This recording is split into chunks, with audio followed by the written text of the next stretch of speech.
के साथ बहुत ही अत्याचार हुआ। इतना अत्याचार हुआ कि गीता को महात्मा गांधी ने सीधा कह दिया कि महाभारत रामायण मिथक है। हाँ? मिथक है। मिथक का मतलब है झूठा है, ऐतिहासिक नहीं। इतना बड़ा अत्याचार गीता के साथ किया स्वयं महात्मा गांधी ने। और आप कहेंगे भाई वो हाथ में तो गीता लेके चलते थे, गीता की बात करते थे। गीता की बात करने वाले और गीता साथ में ले चलने वाले तो बहुत लोग हैं। गीता के साथ अत्याचार बहुत ज्यादा हुआ। यह इसलिए मैंने कहा कि सबने अपनी बात गीता के ऊपर थोप दी, श्रीमद् भगवत गीता के ऊपर। कभी भी यह नहीं सोचा गया कि गीता का मूल उद्देश्य क्या है। जो आया बस ये बात जो मैं कह रहा हूं गीता में लिखी है। गीता में बहुत सारी बातें लिखी है। सारे वेदों शास्त्रों का जो निचोड़ है, सामफातिंग जिसे कहते हैं, वह श्रीमद् भगवत गीता है। अब जिसको जो अच्छा लगा वो कहा देखो जो मैं बात कर रहा हूं ये गीता में लिखा है। सबने अपने अपने विचार थोप दिए और गीता के साथ अत्याचार यह हुआ कि गीता स्वयं क्या कहना चाहती है वह छिप गया। गीता कहने का उद्देश्य, भगवान श्री कृष्ण को सुनाने का उद्देश्य वो दब गया, दूसरे विचार ऊपर हो गए। और उसमें दो कारण थे। एक तो था ये सिद्ध करना जो मैं कह रहा हूं वही सत्य है, और दूसरा लोगों का अपना व्यक्तिगत अहंकार। हिंदू जनमानस में गीता का बहुत बड़ा स्थान। अगर कोई कह दे यह बात गीता में लिखी है तो लोग तुरंत हिंदू जनता मान लेती है, चाहे लिखी हो या न लिखी हो। बहुत सारी बातें प्रचार होती है, एक गीता में लिखा है, एक गीता में लिखा है, एक गीता में लिखा है, और जबकि ऐसा कुछ नहीं है। लेकिन लोग अपनी बात मनवाने के लिए बस श्रीमद् भगवत गीता का नाम ले लेते हैं और फिर जनता उसमें फंस जाती है, क्योंकि जनता पढ़ना नहीं चाहती। स्वयं जनता सुनना चाहती है कि सुन ले लोगों से मीठी मीठी बातें और बस ठीक है, ठीक है। ये हुआ गीता के साथ। भगवान श्री कृष्ण गीता में जो कहना चाहते हैं, गा करके जो गाने के माध्यम से जो कहना चाहते अर्जुन से, उसका उनका बस एक ही उद्देश्य था, किसी तरह अर्जुन को रोका जाए। अर्जुन तैयार था भागने के लिए युद्ध से, अर्जुन को रोका जाए। इसलिए भगवान सारे उदाहरण, सारे शास्त्रों, सारे धार्मिक पुस्तकों से बातें ले ले करके अर्जुन को समझाने की कोशिश कर रहे थे। और जो यह कोशिश किया, यही भगवान श्री कृष्ण की गीता है। अर्जुन को का मन युद्ध में लगे, संसार में लगे, यह भगवान की कोशिश थी। लेकिन लोगों ने ऐसा घुमा के कह दिया कि संसार छोड़ने की बात गीता करती है। एकमात्र गीता का उद्देश्य है अर्जुन को रोक करके सनातन धर्म, सनातन शास्त्र, सनातन विचार को पूरी तरह से स्थापित करना और अर्जुन को युद्ध से रोकना।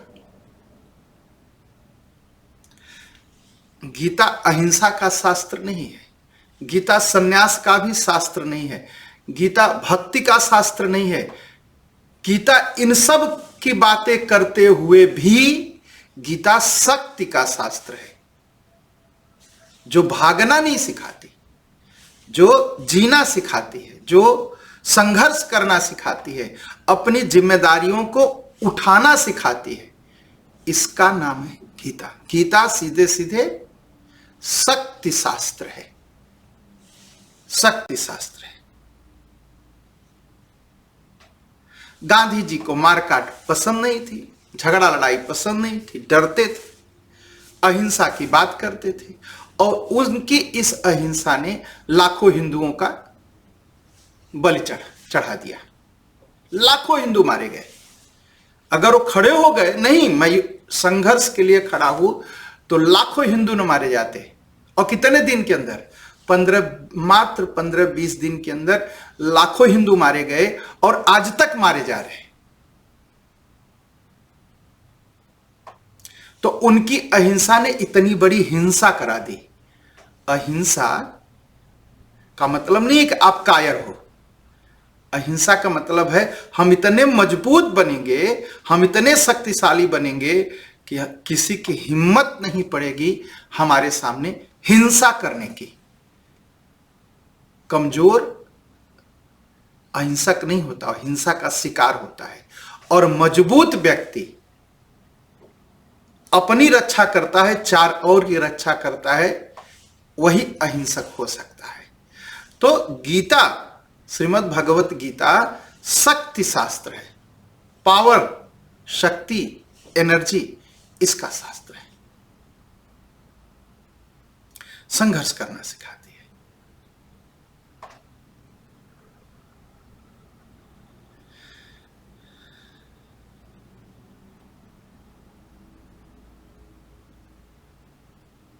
और गीता की विशेषता क्या है? हमने तो बता दिया गीता का उद्देश्य क्या है, और यह उद्देश्य किस ढंग से पूरी की गई, इसकी जो पद्धति है वो भी बहुत अनोखी है। इसी कारण गीता बहुत ही अद्वितीय ग्रंथ है। मतलब गीता जैसा शास्त्र नहीं है। यह जो अपने दूल को, अपने उद्देश्य की पूर्ति का जो ढंग है गीता का, ऐसा कहीं नहीं है। इसलिए उसको समझने की आवश्यकता है। जब युद्ध आरंभ होने से पूर्व, जो महाभारत का युद्ध है, युधिष्ठिर ने भी कौरवों की विशाल सेना देखी थी। भीष्म पितामह द्वारा सेना को विचित्र और अजेय ढंग से व्यूहरचना करते देखा था। युधिष्ठिर भी देखे। यह देख करके युधिष्ठिर घबरा उठे और अपनी जीत में उनको संदेह होने लगा। और इस सारी परिस्थिति में व्याकुल होकर के उन्होंने अर्जुन से कहा था, व्यूहम, अर्जुन देखो भीष्म ने कितने ढंग से सेना की व्यूह रचना की है, उसको भेदना बहुत कठिन है। और यह व्यूह रचना को भेदा नहीं जा सकता, इसे जीता नहीं जा सकता। इससे तो हमारे सेनाओं के प्राण संकट में पड़ जाएंगे। समझ में नहीं आ रहा है कि इस संकट से कैसे उद्धार होगा। ये डरे हुए थे युधिष्ठिर, और अर्जुन से कह रहे थे। और अर्जुन ने क्या कहा अपने बड़े भाई को समझाने के लिए? अर्जुन उनको समझाते हैं। महाभारत में अर्जुन स्वयं युद्ध से पहले अपने बड़े भाई को समझाते हैं। कहते महाराज, यह जरूरी नहीं है कि उत्तम गुणों से युक्त और अधिक संख्या में सूर सैनिक होते हुए भी सदैव ही विजय हो। कितने भी अच्छे सैनिक हो, कितने लड़ाके सैनिक हो, कितने मजबूत सैनिक हो, ये कोई जरूरी नहीं है कि विजय मिलेगी। कम संख्या में भी लोग बड़ी सेना को जीत लेते हैं। यह कैसे? यह मैं बताता हूं। तो अर्जुन कहते हैं, यह बात नारद, भीष्म और द्रोणाचार्य को भी पता है कि कम सैनिकों से भी बड़ी सेना को जीता जा सकता है, और ऐसा पहले भी आ चुका है। कहा एक बार देवासुर संग्राम में भी ऐसी ही हालत पैदा हो गई थी। इंद्रादि देवता पितामह ब्रह्मा के पास पहुंचे और अपनी संभावित पराजय का उल्लेख करने लगे। उस समय ब्रह्मा ने देवताओं को कहा कि विजय की इच्छा रखने वाले सूरवीर अपने बल पराक्रम से उतने सफल नहीं होते जितने सत्य, धर्म और उत्साह से। ब्रह्मा ने यह भी कहा कि देवताओं, अधर्म, लोभ और मोह को त्याग कर और धर्म का सहारा लेकर अहंकार शून्य होकर के युद्ध करो। जहां धर्म है वहीं विजय है। इसलिए महाराज निश्चित रूप से यह जान लीजिए कि युद्ध में हमारी ही विजय होने वाली है। जहां कृष्ण है वहां ही विजय है। यह बात किसने कही? यह बात अर्जुन कह रहा है युधिष्ठिर से। युधिष्ठिर डरे हुए हैं। कितनी वीरता की बात करता है। अर्जुन तो, युधिष्ठिर तो युद्ध के लिए चल पड़े, परंतु अर्जुन जब स्वयं युद्ध में पहुंचा तो उसके मन में युधिष्ठिर वाली निराशा आ गई और वो सोचने लगा कि एक कैसे विजय होगी। शंका करने लगा।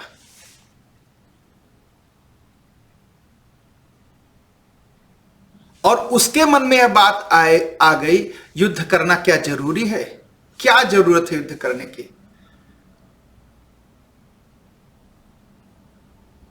क्या जरूरत है युद्ध करने की? और यही, इसी में वह उसका मन फंस गया। किसका कल्याण होगा युद्ध करने से? जीत तो हो जाएगी, जीत के प्रति संशय नहीं है अर्जुन कि मैं हार जाऊंगा। वो जानता है कि वो जीतेगा, लेकिन इस युद्ध करने का फल क्या होगा? इतने लोग मारे जाएंगे। जो युद्ध लड़ने के लिए तैयार है उनको मिलेगा क्या? मौत मिलेगी।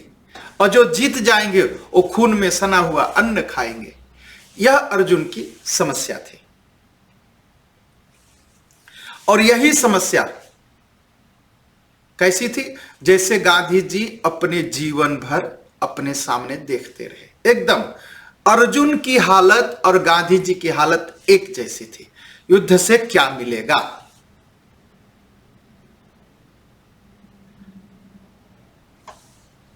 गांधी जी जीवन भर कहते हिंसा करने की आवश्यकता नहीं है, इससे कल्याण नहीं होगा।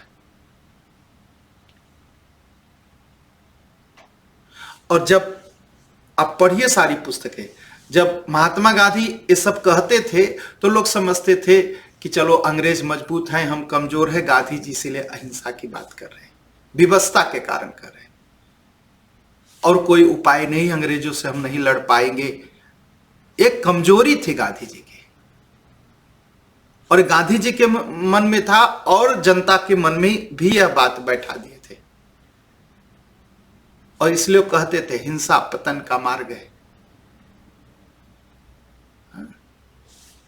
और ऐसा ही विचार अर्जुन के मन में आया और वह डरने लगा।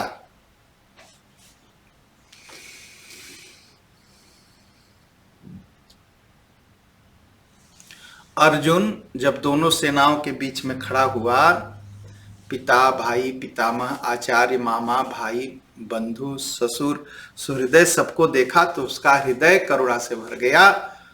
और ये लोग दूसरे की हत्या करने के लिए खड़े थे। अर्जुन के ये को देख करके यह बात बहुत डरावनी लगी, बहुत डरावनी लगी। और हाथ से धनुष छूट गया, त्वचा जलने लगी, कुछ समझ में नहीं आ रहा था। कहने लगा क्या करूं, क्या करूं। युधिष्ठिर का भय अर्जुन के भय में अंतर है।